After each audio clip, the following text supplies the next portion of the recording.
Nepal volleyball संघले आयोजना गर्न लागेको 9औं पुरुष तथा महिला भलिबल प्रतियोगिता यही आउँदो पौष 11 देखि सुरु हुन गइरहेको छ। यस प्रतियोगितामा नेपाल भरिका के कस्ता टिमहरूले सहभागिता जनाउँदै हुनुहुन्छ, पुरुष टिमबाट सहभागिता जनाउने टिमहरू कुन कुन हुन् र महिला तर्फ कुन कुन टिमले सहभागिता जनाउँदै हुनुहुन्छ र गण्डकी प्रदेशले यस प्रतियोगितामा सहभागिता जनाउँछ कि जनाउँदैन, अनि नेपाल भलिबल संघले यस प्रतियोगिता आयोजना भन्दा अगाडि गरेका गल्तीहरूलाई छुटकरीमा छलफल गर्ने प्रयास गर्नेछु। यदि तपाईहरू भलिबल प्रेमी हुनुहुन्छ, भलिबल सम्बन्धी भिडियो मन पराउनुहुन्छ र यस च्यानलमा नयाँ हुनुहुन्छ भने यो भिडियोलाई लाइक गरी च्यानललाई सब्स्क्राइब गरिदिनु होला। अब कति पनि ढिलो नगरी आजको भिडियो सुरु गरौँ। जति पनि गण्डकी प्रदेशको फ्यानहरू हुनुहुन्छ तपाईहरूलाई म एउटै मात्रै प्रश्न सोध्न चाहन्छु, गण्डकी प्रदेशले आउँदै गरेको एनबिएमा सहभागिता जनाएको ठिक कि नजनाएको ठिक? यो भिडियोलाई यही रोकेर यसको जवाफ तल कमेन्ट गर्नु होला। गण्डकी प्रदेश भलिबल संघले आउँदै गरेको एनबिएमा सहभागिता नजनाउने भएको छ। एक हिसाबले सोच्ने हो भने हामी गण्डकी प्रदेशको फ्यानहरूलाई एकदमै धेरै दुःखको कुरा हो,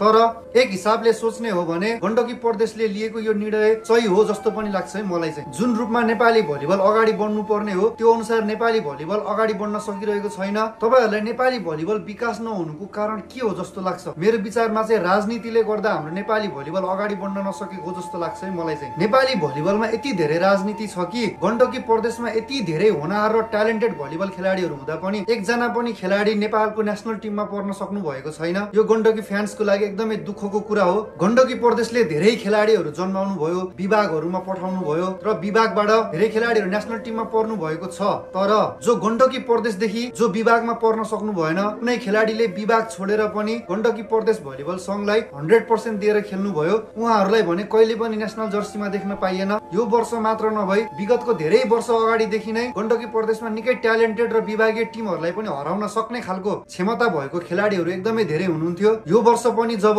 काभा खेल्नको लागि नेपाली भलिबल टिम बङ्गलादेश जानुभयो त्यति बेला एकजना खेलाडी पनि गण्डकी प्रदेशको पर्नु भएन। यो कुरामा चित्त नबुझेको भन्दै गण्डकी प्रदेश भलिबल संघले नेपाल भलिबल एसोसिएसनले खेलाउने कुनै पनि प्रतियोगितामा सहभागिता जनाउँदिन भनेर एउटा पत्र जारी गर्नु भएको थियो। त्यो पत्र अनुसार साँच्चै नै गण्डकी प्रदेश भलिबल टिमले यस प्रतियोगितामा सहभागिता नजनाउने निर्णय गर्नु भएको छ। जब गण्डकी प्रदेशले यस्तो खालको पत्र निकाल्यो त्यति बेला नै भलिबल संघ र गण्डकी प्रदेश एक आपसमा छलफल गरी यो कुरालाई पहिले नै सुल्झाउनु पर्ने थियो जस्तो लाग्छ मलाई चाहिँ। यो कुरामा नेपाल भलिबल संघको एकदमै ठुलो गल्ती छ। एकचोटि सोचेर छलफल गरी वार्ता मिलाएको भए सायद आज यो दिन देख्नु पर्ने थिएन होला। गण्डकी प्रदेशको फ्यानहरू एकदमै धेरै एक्साइटेड हुनुहुन्थ्यो। एनबिए भनेको नेपालको सबैभन्दा ठुलो लिग हो। यस्तो खालको प्रतियोगितामा आफ्नो टिम देख्न नपाउँदा धेरै गण्डकी प्रदेशको फ्यानहरू दुखी हुनुहुन्छ भने कतिजनाले चाहिँ सहभागिता नजनाएको ठिकै भयो पनि भन्नुहुन्छ। यो कुरामा सबैको छुट्टा छुट्टै विचार छ। मेरो विचारमा चाहिँ पहिले नै नेपाल भलिबल संघले गण्डकी प्रदेशलाई छलफलमा बोलाएर यो कुरा सुल्झाएको भए आज हामीले गण्डकी प्रदेश भलिबल टिमलाई एनबिएमा देख्न पाउने थियौं।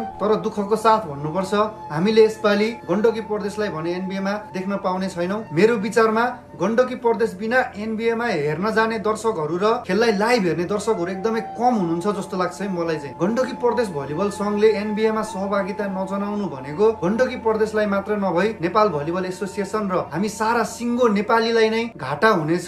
किन भन्दा गण्डकी प्रदेशबाट धेरै राष्ट्रिय स्तरका खेलाडीहरू जन्मिनु भएको छ, विभागमा पनि धेरै गण्डकी प्रदेशका खेलाडीहरू गइराख्नु भएको छ। गण्डकी प्रदेशले भलिबल गेमलाई अझै रोचक बनाउने काम पनि गरिरहेको थियो। के लाग्छ तपाईहरूलाई यसपालि गण्डकी प्रदेश बिना यो भलिबल रोचक होला त?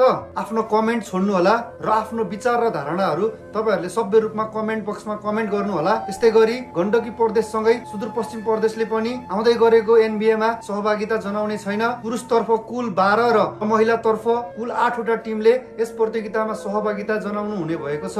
पुरुषतर्फ सहभागी टोलीहरू विभागीय टोलीहरूमा Tribhuvan army club, Nepal police club, सशस्त्र प्रहरी बल एपीएफ क्लब रहेका छन् भने अन्य क्लब तथा प्रदेश टोलीहरूबाट रुकुम पश्चिम भलिबल प्रशिक्षण केन्द्र कर्णाली प्रदेश, जावलाखेल भलिबल प्रशिक्षण केन्द्र, मणिमुकुन्द भलिबल क्लब अथवा लुम्बिनी प्रदेश, Tiptop health Nepal sports club, Koshi प्रदेश भलिबल संघ, Budhanilkantha volleyball club, Dhorpatan club Kathmandu, Khilji युवा club Lumbini, Kirtipur volleyball training centre Kathmandu गरी पुरुषतर्फ कुल 12 वटा टिमको सहभागिता रहेको छ भने महिलातर्फ विभागीय टोलीहरूमा नेपाल पुलिस क्लब, सशस्त्र प्रहरी बल एपीएफ र त्रिभुवन आर्मी क्लब रहेका छन् भने अन्य क्लब तथा प्रदेशहरूबाट new diamond youth sports club, Everest volleyball club, Chuli युवा क्लब कर्णाली प्रदेश, सुदूरपश्चिम प्रदेश, मध्य प्रदेश खेलकुद परिषद गरी कुल 8 वटा टिमहरूको सहभागिता रहेको छ। नेपाल भलिबल संघले यति ठुलो भलिबल प्रतियोगिता आयोजना गर्दैछ तर पनि अहिलेसम्म टाइसिट भन्ने आइपुगेको छैन। खेल सुरु हुनको लागि जम्मा 3 दिनको मात्र समय रहेको छ।